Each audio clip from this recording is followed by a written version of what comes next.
सितंबर की ठंडी रात थी। आसमान में बादल छाए हुए थे और गंगा का बहाव धीमे धीमे लेकिन गहराई से बह रहा था। हवा में अजीब सी नमी थी, जैसे किसी ने वातावरण पर कोई अदृश्य पर्दा डाल दिया हो। कासगंज का नाम सुनते ही लोग अक्सर शांति और छोटे शहर की सादगी याद करते हैं, लेकिन जो लोग यहाँ रहते हैं उनके लिए एक जगह हमेशा दहशत का कारण रही है, नदराई पुल। गांव वाले कहते थे, दिन में ये पुल आम रास्ता है, लेकिन जैसे ही सूरज ढलता है यहाँ कोई भी रुकना नहीं चाहता। शहर से थोड़ा बाहर कस्बे के पुराने हिस्से में एक बुजुर्ग रहते थे, राम खिलावन यादव। उनकी उम्र 70 से ऊपर हो चुकी थी, लेकिन उनकी आंखों में आज भी डर की छाया साफ दिखती थी। हर शाम वो अपने पोते मोनू को समझाते, बेटा रात में उस पुल पर कभी मत जाना, कई लोग गए लौटे नहीं, जिनके लौटे उनका दिमाग सही नहीं रहा। मोनू ने मासूमियत से पूछा, बाबा क्या सच में वहां भूत है? राम खिलावन ने लंबी सांस छोड़ी और आसमान की ओर देखा। भूत हो या श्राप, जो भी है इंसानों के लिए नहीं है, मैंने अपनी आंखों से देखा है। उसी रात शहर के दूसरे हिस्से में कमलेश यादव नाम का ट्रक ड्राइवर अपने पुराने ट्रक को गिट्टी से लादकर साइट पर पहुंचा रहा था। उसकी डिलीवरी सुबह तक करनी थी, वरना उसे पैसे में कटौती झेलनी पड़ती। कमलेश जानता था कि रात में नदराई पुल अवॉइड करना चाहिए, लेकिन उसके पास दूसरा रास्ता लेने का समय नहीं था। सब कहानियां हैं डराने के लिए, उसने खुद से कहा और ट्रक की स्पीड बढ़ा दी। जैसे ही ट्रक का अगला टायर पुल पर चढ़ा, अचानक हेडलाइट्स झपकने लगी। इंजन ने खड़खड़ाहट की और ट्रक बीच पुल पर बंद हो गया। चारों तरफ घुप अंधेरा, सिर्फ गंगा का बहाव सुनाई देता था और कभी-कभी कोई उल्लू की आवाज। कमलेश ने बोनट खोला और इंजन देखने लगा। अचानक उसकी रीढ़ की हड्डी में ठंडक दौड़ गई। उसे महसूस हुआ कि कोई उसके पीछे खड़ा है। धीरे धीरे उसने गर्दन घुमाई। वहां पुल के बीचों बीच एक औरत खड़ी थी, सफेद साड़ी में, उसका चेहरा बालों से ढका हुआ। लेकिन सबसे डरावनी बात, उसके पैर जमीन को छू भी नहीं रहे थे। कमलेश की सांसें तेज हो गईं। उसने हिम्मत जुटाकर कहा, कौन है? औरत चुप रही, बस धीरे धीरे उसकी ओर बढ़ने लगी। वो पीछे हटते हटते ट्रक के दरवाजे से टकरा गया। अचानक ट्रक का हॉर्न अपने आप बजने लगा और गंगा का पानी लाल चमकने लगा। उस रात पुल पर गूंजती चीख दूर दूर तक सुनाई दी। अगली सुबह जब लोग वहां पहुंचे तो ट्रक वहीं खड़ा मिला, दरवाजा खुला हुआ, लाइट्स बंद, लेकिन कमलेश कहीं नहीं था। गांव वालों ने एक दूसरे की तरफ देखा और धीरे से बुदबुदाए, फिर किसी ने श्राप को जगा दिया। कासगंज की ठंडी रात एक और रहस्य अपने साथ ले गई, लेकिन ये तो बस शुरुआत थी, क्योंकि नदराई पुल अभी अपनी असली कहानी सुनाना बाकी था। कासगंज में कमलेश ट्रक ड्राइवर की गुमशुदगी की खबर ने हलचल मचा दी थी। गांव वालों के लिए ये कोई नई बात नहीं थी। पहले भी कई लोग पुल पर लापता हुए थे, लेकिन इस बार मामला अखबारों तक पहुंचा। अगली सुबह कासगंज समाचार अखबार की मोटी हेडलाइन थी, नदरई पुल पर फिर हादसा, ट्रक ड्राइवर लापता। दिल्ली में बैठा एक उभरता हुआ जर्नलिस्ट आदित्य मेहरा इस खबर को पढ़ते ही चौकन्ना हो गया। आदित्य की पहचान थी सच्चाई खोजने वाला पत्रकार। वो पैरानॉर्मल और अनएक्सप्लेन्ड इंसिडेंट्स की रिपोर्टिंग करता था। उसका एक छोटा यूट्यूब चैनल भी था, द हाउंटेड डायरी, जिस पर वो इन्वेस्टिगेटिव डॉक्यूमेंट्रीज डालता था। आदित्य ने अपने लैपटॉप पर नदरई पुल की पुरानी न्यूज़ क्लिपिंग्स खंगाली। 2017 में एक बस हादसे में 5 लोग लापता। 2019 में कॉलेज के 2 लड़के पुल से कूदकर गायब। 2022 में एक परिवार की कार अचानक नदी में गिर गई। इतने सारे हादसे और कोई ठोस सबूत नहीं। ये नॉर्मल एक्सीडेंट्स नहीं हो सकते, आदित्य ने खुद से कहा। उसने तय किया वो कासगंज जाकर इस रहस्य को सुलझाएगा। दिल्ली से कासगंज तक का सफर आसान नहीं था। ट्रेन रात भर की थी। सफर के दौरान आदित्य ने अपना रिकॉर्डर, कैमरा और नोटबुक तैयार रखे। वो हर डिटेल कैप्चर करना चाहता था। ट्रेन की खिड़की से झांकते हुए उसे अंधेरे गांव और वीरान खेत दिखते रहे। जैसे जैसे कासगंज करीब आता गया, हवा भारी और अजीब लगने लगी। कासगंज स्टेशन पर उतरते ही उसका सामना एक बूढ़े चाय वाले से हुआ। आदित्य ने कैजुअली पूछा, ये नदरई पुल कहाँ है? चाय वाले का चेहरा एकदम सफेद पड़ गया।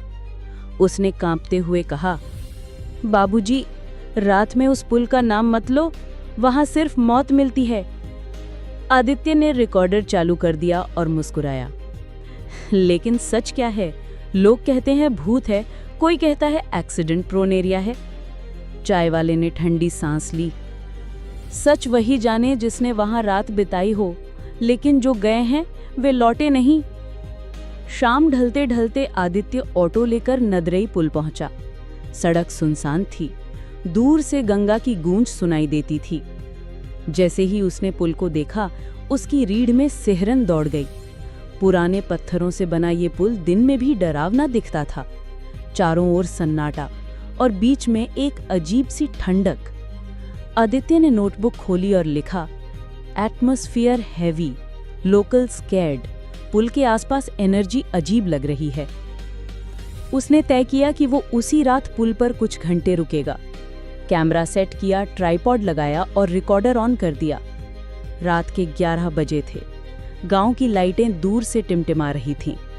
पुल पर सिर्फ हवा की सनसनाहट और नदी की गड़गड़ाहट।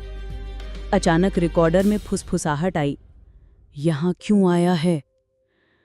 आदित्य ने हड़बड़ाकर रिकॉर्डर देखा। वहां कोई नहीं था, लेकिन आवाज साफ रिकॉर्ड हो चुकी थी। उसका दिल जोर जोर से धड़कने लगा। ये तो बस पहली रात थी और नदरई पुल ने अपना डरावना चेहरा दिखाना शुरू कर दिया था। आदित्य को अंदाजा नहीं था कि ये इन्वेस्टिगेशन उसकी जिंदगी बदल देगी। जो सच वो खोजने आया था, वही सच धीरे धीरे उसे अपनी गिरफ्त में लेने वाला था। आदित्य ने कासगंज पहुंचकर पुल पर पहली रात का अनुभव रिकॉर्ड किया था। रिकॉर्डर में आई फुसफुसाहट ने उसकी जिज्ञासा और बढ़ा दी। लेकिन उसे मालूम था कि किसी भी रहस्य को समझने के लिए अतीत जानना जरूरी है। अगली सुबह आदित्य गांव के बुजुर्गों से मिलने निकला। गांव के चौपाल पर बैठे बूढ़े लोग बीड़ी के कश खींचते हुए बातें कर रहे थे। आदित्य ने नमस्ते की और कहा, मैं दिल्ली से आया हूँ, नदराई पुल के बारे में जानना चाहता हूँ। वहाँ लोग कहते हैं हादसे होते हैं। एक दुबला पतला बुजुर्ग जिसका नाम लल्लन मियाँ था, हंसते हुए बोला, हादसे बेटा हादसे तो होते हैं, लेकिन वजह गाड़ी या सड़क नहीं है, वजह है वो औरत। आदित्य चौंका। कौन औरत?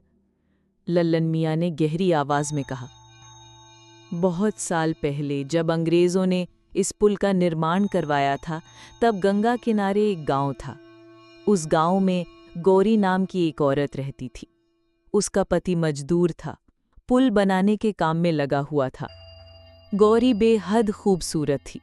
उसकी सुंदरता की चर्चा आसपास के कस्बों तक थी।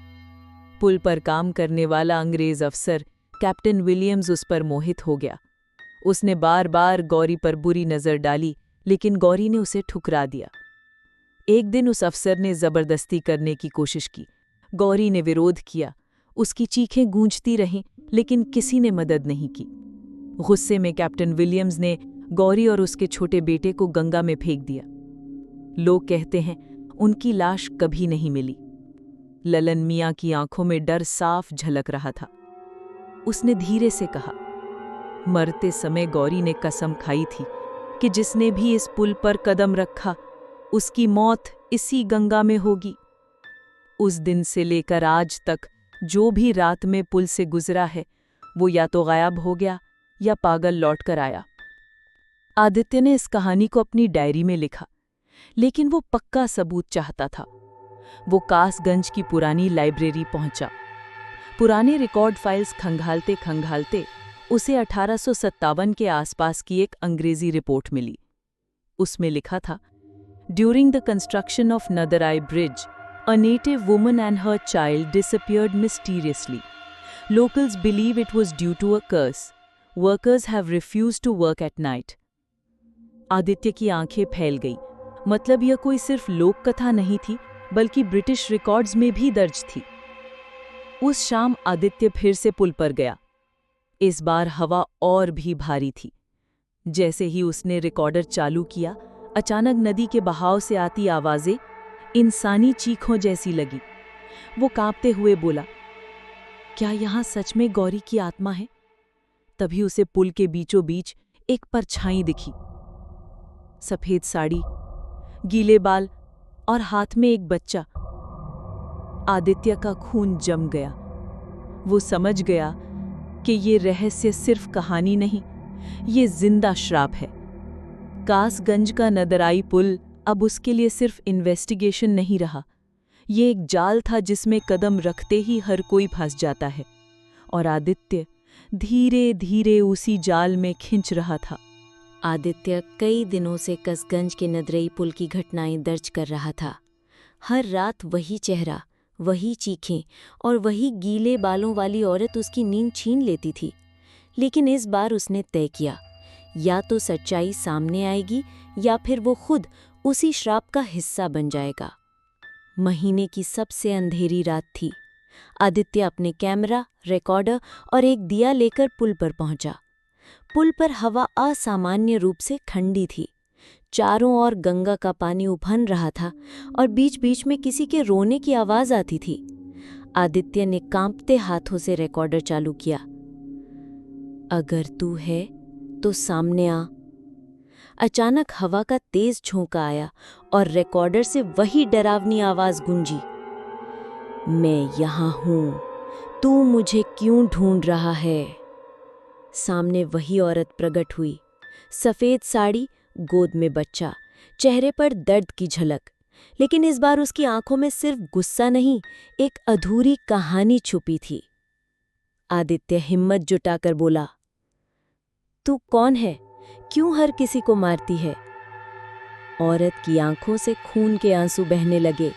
उसने धीमी आवाज में कहा, मैं गौरी हूं। इस पुल पर मेरी गोद में बच्चा लेकर मुझे धक्का दिया गया था। पति ने जमीन के लालच में मुझे खत्म कर दिया। तब से हर गुजरने वाले को मैं अपनी मौत का एहसास कराती हूं, ताकि कोई भूल ना सके। आदित्य ने कांपते हुए कहा, लेकिन तेरा गुस्सा बेगुनाहों को मार रहा है। तेरी आत्मा को मुक्ति चाहिए, खून नहीं। गौरी चीखते हुए बोली, मुझे शांति नहीं चाहिए, मुझे इंसाफ चाहिए। जब तक मेरा पति जिंदा है और सच सामने नहीं आता, मैं इस गंगा से बंधी रहूंगी। अचानक पूरी नदी में लहरें उठने लगीं, पुल हिलने लगा। आदित्य समझ गया, अगर उसने अब कदम नहीं उठाया तो वो भी गायब हो जाएगा।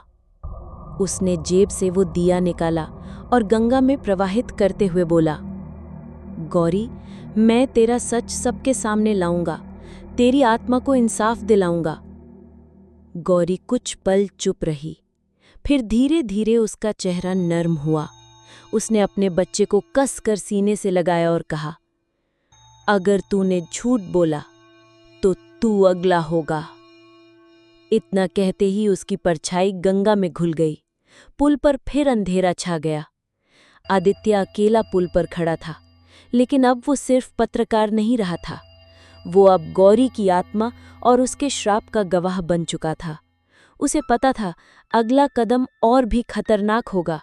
गौरी के पति और उस सच्चाई को ढूंढना जिसने इस श्राप को जन्म दिया। नेक्स्ट पार्ट के लिए इस चैनल को सब्सक्राइब करें और कमेंट में पार्ट